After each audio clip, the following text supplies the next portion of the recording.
Bihar board से जितने भी छात्र स्टडी करते हैं और उसमें से तमाम छात्रों का इंग्लिश जो होता है वो बिल्कुल वीक होता है।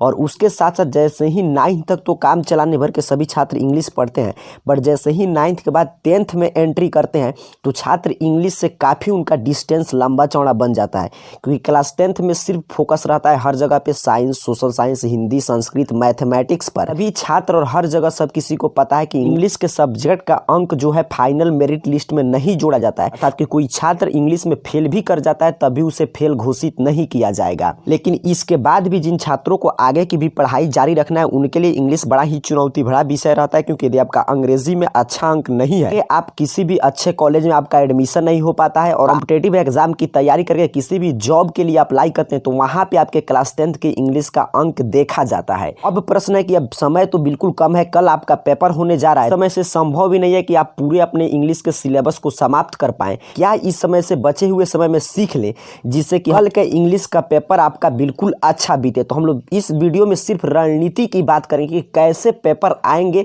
और कैसे उस पेपर को सॉल्व करके यदि आपको कुछ नहीं मालूम है तभी आप उसमें अच्छा अंक ला सकते हैं। इस तरह से कुछ आपका पेपर मिलेगा। आप बढ़िएगा तो यहाँ से आपका इंस्ट्रक्शन दिखाई देगा। यहाँ पे इंस्ट्रक्शन आप चाहे तो रीड भी कर सकते हैं, अगर नहीं पढ़ना चाहते हैं तो कोई बात नहीं है। सबसे पहले आपके पेपर में मिलेगा सेक्शन ए ऑब्जेक्टिव टाइप प्रश्न, और यहाँ पे आपसे 100 प्रश्न पूछे जाएंगे और इस 100 प्रश्न में कोई भी 50 प्रश्न छोड़ देना है और कोई भी 50 प्रश्न आपको अटेम्प्ट करना है। अब सवाल है कि आप कुछ नहीं जानते हैं तभी आपको चिंता लेने की बात नहीं, आपका अच्छा स्कोर आ जाएगा, बस आप यहाँ से समझते चलिए। तो देखिए पहला जो आपको 1 से 36 तक ये प्रश्न दिखाई दे रहा है, स्पष्ट रूप से लिखा गया है कि 1 से 36 तक जो ये प्रश्न है आपके टेक्स्ट बुक इंग्लिश का बुक है और आपके सेकेंड इंग्लिश का बुक है, उसी बुक से ये सभी प्रश्न लिया गया है। तो यहाँ पे एक बात आप ध्यान से समझ लीजिए कि जिस तरह आप हिंदी का फर्स्ट बुक, सेकंड बुक, आपके संस्कृत का फर्स्ट बुक, सेकंड बुक, उसके बाद उसका क्वेश्चन आंसर बनाते हैं, याद करते हैं, फिर आप ग्रामर पर्सन को सॉल्व करते हैं, उसी तरह इंग्लिश में भी आपको उतना ही काम करना पड़ेगा। अब आपको क्या करना है कि जैसे आप अपने इंग्लिश का बुक उठाइए, फर्स्ट इंग्लिश का बुक और सेकंड इंग्लिश का बुक, भी आपके बुक में चैप्टर दिया गया होगा और उस चैप्टर के जो राइटर का नाम होगा उसको आपको याद कर लेना है। यहाँ से आपको आराम से 5-6 अंक के प्रश्न मिल जाएंगे। तो पहला काम आपको क्या करना है कि आपके बुक के जो भी आपके स्टोरी है, राइटर कौन है और साथ ही साथ है इस पोएम के पोएट कौन है, इनके नाम को जैसे आप हिंदी में याद करते हैं वैसे ही यहाँ पे भी प्रश्न आता है, आपको याद कर जाना है। देखिए पहला ही प्रश्न है तो उसी से लिया गया है कि राइटर के नाम से और आपके चैप्टर के नाम से। ये प्रश्न चैप्टर के बीच से पूछे गए तो इसको यदि आप सॉल्व करना चाहते हैं आपको संपूर्ण बुक अच्छा से स्टडी करना पड़ेगा, हर एक प्रश्न को याद करना पड़ेगा, हर कहानी को समझना पड़ेगा। यहाँ से देखिए 37 नंबर प्रश्न से आप ग्रामर पोर्शन शुरू होगा, तो यहाँ पे आप वॉइस के छोटे छोटे रूल यदि आप पीछे पढ़े हुए से बचे हुए समय में कल अपने एग्जाम से पहले तक इसका अच्छा से रिवीजन कर लीजिए। वॉइस से देखिए यहाँ पे तमाम प्रश्न आपको देखने को मिल जाएंगे। उसके बाद आप नारेशन से आपको प्रश्न मिलेगा, तो आपको बस नारेशन के जो भी रूल है उस रूल को आपको रिवीजन कर लेना है इस समय से। उसके बाद देखिए आपको वर्ब से अर्थात कि टेंस से मिलेगा, ये बिल्कुल आसान होते हैं। अगर आप थोड़ा सा वॉइस और नारेशन का रिवीजन करके जाते हैं तो आपसे एक भी प्रश्न गलत नहीं होगा, क्योंकि देखिए कितना आसान प्रश्न पूछा जाता है आपको अंदाजा हो जाएगा। यहाँ पे देखिए वर्ब फॉर्म से प्रश्न लिया गया कि यहाँ पे क्या करा है, I dash dash in the morning, तो आप जानते हैं आई के साथ क्या लगेगा, वाल्क लगेगा। वाल्क्स तो हो नहीं सकता क्योंकि वाल्क्स जो आएगा ये हमेशा ही, सी या नेम के साथ ही आएगा, और वाल्किंग नहीं होगा क्योंकि यहाँ पे हेल्पिंग वर्ब अर्थात कि ऑक्सिलरी वर्ब चाहिए, और वाल्क्ड भी नहीं हो सकता है क्योंकि ये प्रेजेंट टेंस की बात हो रहा है। तो यहाँ पे क्या भरिएगा कि आई वाल्क इन द मॉर्निंग, मैं सुबह में टहलता हूँ। तो इसी तरह बिल्कुल देखिए यहाँ पे ही नेवर टेल अ लाई, यहाँ पे बिल्कुल आसान प्रश्न आपसे पूछा जाता है। तो थोड़ा सा बस आपको ग्रामर पोर्शन पे ज्यादा ध्यान देना है क्योंकि 50 प्रश्न आपको बनाना है। यदि आप ग्रामर पोर्शन को अच्छा से पढ़ के जाते हैं, उसका एक बार ऊपर रिवीजन कर लेते हैं तो आपका एक भी प्रश्न गलत नहीं होगा। यहाँ पे देखिए जो ये पूछा गया आपका वर्ड सही करना है, ये भी देखिए कितना अच्छा और हल्का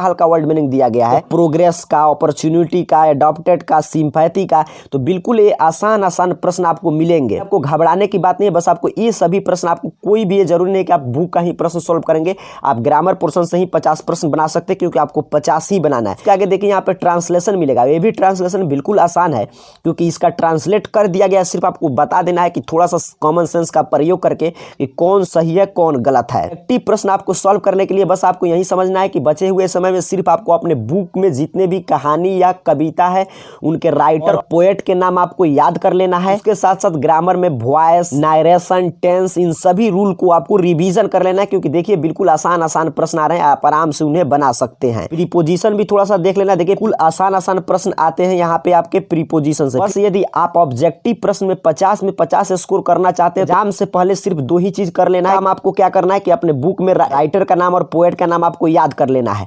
और दूसरा काम जो आपको करना है वो ये है कि आपको ग्रामर के बेसिक नियम का पता होना चाहिए। बेसिक नियम बस आपको सिर्फ रिवीजन कर लीजिएगा, आराम से आप 50 में 50 स्कोर कर सकते हैं। अब चलिए बात करते हैं सब्जेक्टिव प्रश्न आप कैसे सॉल्व करेंगे। सब्जेक्टिव प्रश्न में सबसे पहले आपको मिलेगा पैसेज बनाने के लिए, और ये पैसेज जो रहता है बिल्कुल आसान टाइप का प्रश्न रहेगा। देखिए पहला नंबर जो पैसेज है इसमें 2 ऑप्शन दिया गया है, अर्थात कि टोटल आपसे 4 पैसेज पूछे जाते हैं जिसमें से आपको 2 बनाना होता है। तो इस दोनों में से कोई भी आप बना सकते हो, ये बिल्कुल आसान होता है। आप सिर्फ परीक्षा में घबराते नहीं है, इंग्लिश से डरते नहीं, तो इसमें आराम से अच्छा स्कोर आप कर सकते हैं, क्योंकि देखिए कितना हल्का पैसेज है। यहाँ पे पूछा गया question, how many kinds of fish do people know about. तो आराम से आपको यहीं पे इसका आंसर मिल जाएगा, आपको कुछ भी खोजना नहीं है। लाइन बाय लाइन, जैसे बच्चों आप यदि छोटे क्लास में जब आप बच्चे होंगे तब पैसेज सॉल्व किए होंगे तभी आप इसको सॉल्व, यहाँ पे स्पष्ट रूप से people know about 25,000 different kind of fish. अब यही आपको 1 अंक का प्रश्न था लिख देना है। ऐसे ही सभी प्रश्न बिल्कुल आसान होते हैं। मान लीजिए आपको नहीं बनाना है तो आप देख लीजिएगा कौन सा जो है पैसेज आसान पूछा गया। तो देखिए दूसरा पैसेज बिल्कुल उससे भी आसान रहता है। यहाँ पे लिखा गया पे कितना आसान प्रश्न है उसी तरह की, हु वाज मिस्टर गिल्स। तो इसका यदि आपको जवाब लिखना है तो आइए पैसेज में देखते हैं। तो यहाँ पे लिखा गया मिस्टर गिल्स द इंस्पेक्टर। तो आपको क्या लिखना है, यहाँ पे बस ऐसे लिख देना है इसको मिस्टर गिल्स, और यहाँ पे क्वेश्चन मार्क हटा देना है, क्योंकि क्वेश्चन मार्क ही आपको हटाना है तभी आप आंसर लिखेंगे। वाज फिर क्या लिखना है, इंस्पेक्टर, बस हो गया। तो इतना ही आसान प्रश्न आपसे पूछे, इस दोनों में से कोई पैसेज आपको सॉल्व कर देना है। फिर आगे बढ़िएगा, फिर इसी तरह 2 पैसेज और मिलेगा, उसमें से कोई आपको 1 बना देना, इसमें 1 भी अंक आप नहीं कटेगा। कि बुक के पोएम से कुछ लाइन दिया रहेगा, ये भी पैसेज टाइप का रहता है, इसमें से खोज कर ही आपको लिखना है। तो ये भी बिल्कुल आसान रहता है, 6 अंक का ये रहेगा। ये भी एक अथवा में प्रश्न है, दोनों में से कोई आपको 1 बना देना है। देखिए जो चौथा नंबर प्रश्न कर answer any 5 of the following question, इसमें आपको चुनौती की सामना करना पड़ सकता है, बट चिंता की बात नहीं, 10 अंक का ही प्रश्न रहता है। कि इसके लिए आपके प्रत्येक चैप्टर और कविता के अंतिम में जो प्रश्न दिया रहता है उसको यदि आप नहीं याद किए तो इसका आंसर आप नहीं दे पाएंगे। अब प्रश्न कि आप याद किए नहीं तो इसका आंसर आपको कैसे लिखना है, तो छोड़कर आपको नहीं आना। एक भी प्रश्न आपको आए या नहीं आए, नंबर उसी को कम मिलता है जो प्रश्न छोड़कर आते हैं। आपको एक भी प्रश्न छोड़कर आने की आवश्यकता नहीं है। तो आपको सीख लीजिए, यदि आपको यह प्रश्न याद है तब तो कोई चिंता की बात नहीं, आपको लिखना है। अगर जिन छात्र को याद नहीं है और समय भी नहीं है कि आप बचे हुए समय में याद कर पाए, आपको क्या करना है, बस देखिए कोई भी प्रश्न लेना, जैसे यहाँ पे प्रश्न कह रहा है, कुछ भी कह रहा है, इससे हमको मतलब नहीं है। बस यदि आपको कुछ नहीं, यदि याद है तो मैं फिर से रिपीट करना, वो आपको आंसर लिख देना। यदि नहीं याद है तो आपको क्या करना है कि यहाँ से यही 2 जो शब्द है इसी की वजह से क्वेश्चन मार्क लगा है, तो आपको ये हटाना है। तो आपको यहाँ से यहाँ तक लिख देना है, फिर क्वेश्चन मार्क हटाकर, फिर आपको एक क्वेश्चन मार्क हटाकर, और इसके बाद आपको यदि कुछ नहीं आता है तो जो ऊपर हम लोग यहाँ पे देखिए इतना पैसेज दिया गया था, इसमें से कोई भी बीच में से उठाकर आपको लिख देना है। ऐसे भी आप लिख देते हैं तो आपका इसमें भी अच्छा अंक मिल जाएगा, क्योंकि यदि आप कुछ नहीं लिखिएगा तो एक गारंटी है कि आपका कुछ भी अंक नहीं मिलेगा। लेकिन यदि आप कुछ भी लिख देते हैं, आपको भले ही याद नहीं है कि तरीका आपका सही है, तो आपको अच्छा अंक मिल जाएगा, क्योंकि ऐसे भी कहा गया है कि something is better than nothing. तो आपको ऐसे ही लिखना है। फिर से मैं एक उदाहरण देकर समझा दे रहा हूँ। 10 प्रश्न है, 5 ही कोई बनाना है। तो जैसे मान लीजिए आप पहला बना दिए, फिर आप आ गए 1 नंबर प्रश्न मान लीजिए आपको सॉल्व करना है। तो आपको फिर मैंने क्या बताया कि आपको ये हाउ डिड नहीं लिखना है, क्योंकि यही क्वेश्चन वर्ड है, इसी के वजह से यहाँ पे क्वेश्चन मार्क आया है। आपको क्वेश्चन मार्क हटाना है, तो आपको बस यहाँ से यहाँ तक लिख देना है। क्वेश्चन मार्क हटाकर आपको यदि कुछ नहीं मालूम है तो कोई भी पैसे हमारे पास देखिए कितना ज़्यादा पैसेज था, उसमें से उठाकर आपको लिख देना है, आपका अच्छा अंक आ जाएगा। ये किन छात्रों के लिए मैं बता रहा हूँ, जिनको इसका आंसर जो याद नहीं किए, जो याद किए वो तो आंसर लिखेंगे, लेकिन आपको छोड़ना नहीं, आपको ऐसे ही आंसर लिखना है। यहाँ पे देखिए आपसे पैराग्राफ अर्थात कि ऐसे लिखने के लिए पूछा गया कि आप कोविड-19 पर लिखिए, या स्कूल पर, या यूनिटी इज स्ट्रेंथ एम्पावरमेंट पर, या टेलीविजन पे। तो आपको इसमें से कोई भी एक आता होगा तो आपको लिख देना है। या आप अपने स्कूल के बारे में तो ये बचपन में ही आप सीखे होंगे कि कैसे हम लोग ऐसे लिखते हैं, तो एक बिल्कुल आसान रहता है। तो छोटा सेंटेंस बनाकर कम से कम 5-6 सेंटेंस जो है पहले शुरू में सही लिखे, फिर कुछ नहीं बुझाता है तो फिर आप कहीं कहीं से जोड़कर पैसे से या ऊपर क्वेश्चन में से कहीं से लिख सकते हैं। ऊपर के 3-4 लाइन और नीचे के 3-4 लाइन जो है आपका सही होना चाहिए। इसको भी आप लिख दीजिएगा, इसमें भी आपका अंक मिल जाएगा। और यहाँ से देखिए ये शुरू होगा 5 अंक का ये प्रश्न है, 6 से 11 तक। इसमें से आपको 3 प्रश्न कोई भी लिख देना है। इसमें देखिए 3 प्रश्न में आपको एक रहता है लेटर, जो आप लेटर लिखने के लिए बारे में सीखते हैं कि कैसे हम लेटर लिखेंगे। एक एप्लीकेशन रहेगा जनरल, और एक आपके नोटिस लिखने के लिए पूछा जाएगा। यही 3 आपको लिखना पड़ता है। अब प्रश्न है इसको कैसे आप लिखिएगा, तो आइए इसको भी समझ लेते हैं। लेटर आपको ऐसे ही लिखना होता है। यहाँ पे आप अपना एड्रेस, कोई भी एड्रेस आप डाल सकते हैं, कि अपना ही नहीं कोई भी XYZ आप डाल सकते हैं। और डेट यहाँ पे लिखिएगा। और यहाँ पे जैसे फादर के पास लिखना है तो रेस्पेक्टेड फादर, मदर के पास लिखना है तो मदर, ब्रदर के पास लिखना है तो डियर ब्रदर, जैसे फ्रेंड के पास लिखना है तो वैसे आप लिख सकते हैं। और बीच में तो ये जिस टॉपिक पे आपसे पूछा जाएगा उसी टॉपिक पे लिखना है, लेकिन ये ऊपर वाला आपका सही होना चाहिए क्योंकि नंबर उसी पे काटा जाता है। और फिर यहाँ पे आपको लिख देना है योर लविंग सन डॉटर, जो होगा यहाँ पे XYZ। यहाँ पे आपको नाम नहीं लिखना है, यही सही तरीका होता है लिखने का। आप अपना नाम नहीं लिखकर यहाँ पे XYZ या ABC कुछ भी लिख देते हैं। तो ऐसे देखिए एक फॉर्मेट अपने दिमाग में सेट कर लीजिए कि एग्जाम में जब भी लेटर लिखना होगा तो आपको इसी फॉर्मेट में लिखना है। बस आपको ध्यान रखना है कि ए वाला गलत नहीं होना चाहिए और यहाँ पे एक गलत नहीं होना चाहिए। बीच में कुछ अगर एक दो आप गलत भी करते हैं तो उसका वजह से कोई प्रभाव नहीं पड़ने वाला है। अगर यदि आपसे एप्लीकेशन पूछा जाए तो एप्लीकेशन देखिए आपको ऐसे लिखना है to the headmaster ABC high school. यही मैं सिखा रहा हूँ आपको, यही सही तरीका होता है। अपने स्कूल का नाम नहीं लिखना है, ऐसे ही ABC हाई स्कूल जहाँ पे होगा दानापुर, कुछ भी हो जो हो आप अपना लिख सकते हैं।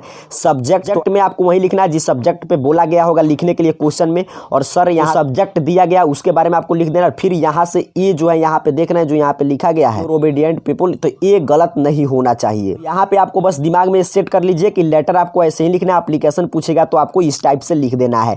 और फिर यहाँ पे आइए बात करते हैं, 2 हो गया, 3 ही प्रश्न का जवाब देना। तो एक रहता है नोटिस, तो नोटिस भी देख लीजिए आपको बिल्कुल छोटा सा ऐसे लिखना पड़ता है। यहाँ पे जिस चीज़ पे मान लीजिए स्कूल के लिए पूछ रहा है तो यहाँ पे देखिए XYZ स्कूल पटना नोटिस है, तो ड्रामेटिक कंपटीशन के लिए। तो ऐसे जो आपका सब्जेक्ट के क्वेश्चन में दिया रहेगा और यहाँ पे डेट चढ़ा दीजिएगा और नीचे जो है जिसके पास लिख रहे हैं उसका नाम और बीच में आप कुछ भी लिख सकते हैं। इस तरह बताया गया उस तरह आप एक अपने माइंड में फॉर्मेट सेट करके जाते हैं लेटर का और एक एप्लीकेशन का और एक नोटिस का, तो इसमें भी आपको अच्छा अंक मिल जाएगा। जो भी छात्र अभी तक इंग्लिश कुछ नहीं पढ़े हैं उनके लिए मैं ये वीडियो स्पेशल तैयार किया हूँ कि जो छात्र पढ़े वो तो आराम से लिख लेंगे, और जो छात्र नहीं पढ़े तो उनको डरने और घबराने की बिल्कुल बात नहीं। यदि आपका राइटिंग अच्छा है और आप मैंने जैसे बताया उस टाइप से यदि आप बनाकर आते हैं तो देखिएगा आपका बिल्कुल शानदार रिजल्ट आएगा। लेकिन इसके बाद एक ही शर्त है कि आपको क्या करना चाहिए कि जो मॉडल पेपर आपके सामने देख रहे हैं या कोई भी मॉडल पेपर या प्रीवियस ईयर क्वेश्चन पेपर, क्योंकि ये समझने से ज़्यादा जरूरी होता है कि आप अपने से बनाकर बचे हुए समय में 2-3 मॉडल पेपर या प्रीवियस ईयर क्वेश्चन पेपर बना लीजिए इस समय से बैठकर इस वीडियो देखने के बाद। तरह मैंने बताया था कि आपको एक्सपीरियंस हो जाए कि इसी तरह मुझे लिखना है, भले ही प्रश्न आए या नहीं आए। इस बात को हमेशा ध्यान में रखना है। एक भी प्रश्न चाहे ऑब्जेक्टिव हो या सब्जेक्टिव भले ही गलत बनाए, किसी भी हाल में छूटना नहीं चाहिए। तो आपका आराम से शानदार इंग्लिश के भी पेपर में मिल जाएगा। लेकिन फिर से मैं रिपीट कर रहा हूँ, क्या कीजिए, आप हर एक बात को समझ चुके हैं कि इस टाइप के प्रश्न आ रहा है और आपको ऐसे ऐसे सॉल्व करना है। तो अब बस आप पेन कॉपी उठाइए और अपने पास जो भी मॉडल पेपर आप रखे होंगे या प्रीवियस ईयर क्वेश्चन पेपर रखे होंगे से आपका खत्म हो जाए और आपके अंदर एक कॉन्फिडेंस लेवल आ जाए। और परीक्षा में जैसे ही कल आपको प्रश्न पत्र मिलेगा तो इसी अंदाज में जैसे मैंने बताया उस तरह आपको प्रश्न सॉल्व कर देना है। तो कल इसी तरह आप उम्मीद करता हूँ प्रश्न सॉल्व करके आएंगे। और यदि जो प्रश्न आपको मालूम है तो उसको तो बेझिझक होकर आपको उसमें किसी तरीका अपनाने की आवश्यकता नहीं, आपको खुद से बना देना है। आपका देखिएगा इंग्लिश के पेपर में भी बिल्कुल शानदार अंक मिलेगा। आप सभी का इंग्लिश का पेपर भी जिस तरह आपका सभी पेपर अच्छा बीता उसी तरह बिल्कुल अच्छा बीते। इन्हीं शुभकामनाओं के साथ आप सभी को बहुत बहुत धन्यवाद।